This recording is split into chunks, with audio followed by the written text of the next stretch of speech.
by the will of Allah. The first question which I'd like to address today is a question asked by a sister on the Ahkam Al Idda, the rulings of Idda. Al Idda, it comes from the word Al Ihsa wal Adad, to count, basically, to count. What is meant by Idda in Islamic Sharia, in fiqh, is the period of days which the woman counts after she is divorced or after her husband passes away. The number of days which the woman, she counts after the husband passes away or after a divorce happens. That is what is called the Idda. We also call it in English the waiting period. The waiting period. For the woman who's divorced, her Idda varies according to her situation. If the woman is divorced and she is pregnant, then her Idda, her waiting period, will be as long as she gives birth. As Allah subhanahu wa ta'ala says, وَأُولَاتُ الْأَحْمَالِ أَجَلَهُنَّ أَنْ يَضَعْنَ حَمْلَهُنَّ. And those women who are pregnant, then their waiting period is until they give birth. So once the woman gives birth, then she has finished her waiting period and she can get married. Once the woman has given birth, she is technically distinct from the husband, meaning they have no longer anything bounding them or binding them, and she can receive proposals and get married. That is the woman who's pregnant. As it happened with the great Sahabi Zubair ibn Awwam radiallahu anhu. Zubair, his wife asked him for a divorce and he divorced her, and in a number of days she gave birth, and technically she was now free, meaning her waiting period is done. Those few hours she waited were her waiting period, because she was close to her time of giving birth. And Zubayr radiallahu anhu, he said, she deceived me. And he asked the Prophet sallallahu alaihi wasallam, and the Prophet sallallahu alaihi wasallam said, she is now distinct from you, meaning there's no more connection between you and her. So that is the woman who's pregnant. The woman who's pregnant, her Idda, her waiting period, is when she gives birth. As for the woman who's not pregnant, when she gets divorced, then her waiting period is 3 months or 3 monthly cycles, meaning 3 menstruations. Her waiting period is 3 months or 3 monthly cycles or 3 periods. 3 monthly cycles, we start with that one because that one is easier, because most women, they get the natural period. So once a woman is divorced, she waits for 3 periods. As Allah subhanahu wa ta'ala said, وَالْمُطَلَّقَاتُ يَتَرَبَّصْنَ بِأَنفُسِهِنَّ ثَلَاثَةَ قُرُوءٍ. And the woman who get divorced, they should wait and count for their periods, the waiting period, ثَلَاثَةَ قُرُوء, 3 aqra. And quru is a monthly period, the actual period she gets, the menstruation. So she menstruates once after the divorce, then she becomes clean, then she menstruates again and she becomes clean. Once she menstruates the 3rd time and she becomes clean, the day she becomes clean from the 3rd menstruation period, then now she is no longer attached to that husband. She is distinct, she is separated. 3 monthly periods, and that is for most women. As for those women who maybe are in some cases, there are some women who don't get periods at all. That is just their nature. Allah subhanahu wa ta'ala created them like that. Maybe some of the sisters will say, mashallah, that is good for them. But those women who don't get periods, then they wait 3 months. 3 months, 3 Islamic months. So they wait for 29 days, if the month is 29 days, or 30 days, as we know is the Islamic month. 29 days or 30 days, 3 months from the day she was divorced. So if she was divorced today, she waits 3 months from today, Islamic month. Once the 3rd month ends, then she is now distinct from that husband. And when you say distinct, this is from the 1st and 2nd divorce. As you know, in Islam, there's only 3 divorces which are allowed between a husband and a wife in a marriage. Meaning the husband, if he divorces his wife the first time, then the wife, she sits and waits for the waiting period, like we said, for 3 periods or 3 months.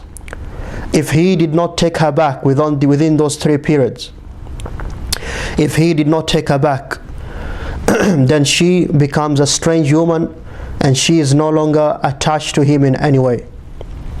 So to make it clear, a husband and a wife are married. Something happened and the husband gives the divorce. The husband gives the divorce. From today, we start counting the period, the waiting period, the idda of the woman. Again, we repeat, we say if she is a woman who has a normal menstruations, then it's 3 menstruating months or 3 periods. If she is a woman who doesn't have menstruation, then she waits for 3 lunar months. 3 lunar months. But before going ahead, there's something important we have to point to, and that is the divorce cannot be given if the husband and wife recently they had intercourse. And this is a bit technical, we have to do some explanation. If the husband and wife had intercourse, so obviously in Islam you can only have intercourse if the wife is not in her period, in a menstruation. If they had intercourse in this time, where we say Islamically, in the time she is clean, meaning she is not in her menstruation, if they had intercourse, then they cannot issue a divorce in that time. They cannot issue a divorce in that time. They'll have to wait until the wife gets her menstruation period.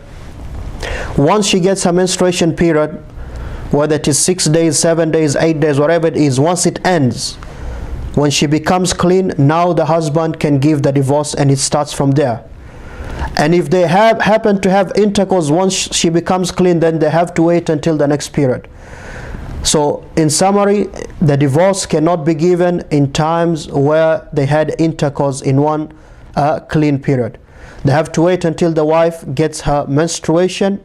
When she becomes clean, the husband, then he pronounces the divorce, or he can just write the divorce. Now from that time the divorce is given, the wife, she waits for 3 cycles. So she gets her period again, then she gets her period again, second one. Once she gets her 3rd period and she becomes clean from that, now she is no longer married to that man. Now she is able to get married to someone else. Now she can receive proposals. Now they cannot sit in the same room with no mahram. Now she's just a strange woman to him, just like he's a strange a man to her. But during that period now, the idda, this is what the sister was asking about, during the idda. So it happens, let's say the wife, she had her period today, monthly period, and tomorrow she became clean. Now the husband can give the divorce tomorrow. Once he gives the divorce, the wife should stay in the same house, the marital house basically, as we say. She should stay there, she should not leave that house. And that is the direction Allah subhanahu wa ta'ala, He gave us Muslims. That is the direction Allah subhanahu wa ta'ala gave the Muslim women and the Muslim men. As Allah subhanahu wa ta'ala says, لا تخرجوهن, do not chase them out of the houses. The woman, when she is divorced, and this is the first divorce and the second divorce, she should stay in that same house until her idda ends, her waiting period ends. Once the waiting period, the idda ends, now she leaves, because now they have no more connection. But during that 3 months, she stays in the same house. She stays in the same house. Another question which might come maybe is, so we said this is the first divorce and the second divorce. Why is that? Why not the third divorce? Because the first divorce, during this waiting period, and this is the hikmah, the wisdom, Allah put 3 months that the woman, she stays in the same home, so that the husband and the wife, they have enough time, 3 months, to fix any problems which are there. Because saving the marriage, that is the priority in Islam. Saving the marriage, that is the priority. So if they live together for 3 months, there is ample time if they want sulh, reconciliation, to do sulh. So the woman stays in the same house. They are technically married, but yet they are in a state of divorce. So within these three periods or 3 months, the husband can take her back, which is called ruj'ah. The husband can take her back. The husband can say to the wife, I take you back. When he says that, I take you back, they agreed to that. I take you back. Now the divorce has ended, the waiting period has ended. Now they're husband and wife again. But that divorce has been counted. That is divorce number 1. Once this happens again, that is divorce number 2. If he takes her back, he can take her back. But once the third divorce is given, the third divorce, there's no coming back from that. That is why in the third divorce, the wife does not stay in the same home. The wife does not stay in the same home. In the third divorce, the wife does not stay in the same home. She has to leave that house and go to her families. Because after the third divorce, there's no taking her back. Because Islamically, in Islam, you're only allowed 3 divorces. In Islam, you're only allowed 3 divorces. So this is briefly about divorce and the idda. So the person, the sister who gets divorced, she has to stay in her house for 3 months. Maybe Allah subhanahu wa ta'ala will soften their hearts and they come back together. But if it does not happen, he doesn't take her back in those 3 months, then she is separated, divorced from him, and they cannot be together. They are now strangers. And if they want to get back together, then there has to be a new marriage process, meaning he has to propose to her again, to her wali, to her guardian, a father or a brother or whatnot, and there has to be a new mahar, a new dowry, and she has to give her consent to the woman. It's a new marriage. After the idda ends, after the waiting period ends, now it's a new marriage. Now I think this is enough. It's clear. It's clear. Okay. Now another question which came in this topic of the idda, the waiting period. The woman is divorced, and we said she has to stay in the same house with the husband. The question is, what if the husband asks to have marital affairs, to have intercourse? What if the husband asks to have intercourse with her? Is she obligated to accept that and to do that? Can she say no? The answer is, she should not accept to that, because having intercourse during the time of idda, the waiting period, it is a practical way of taking back the wife.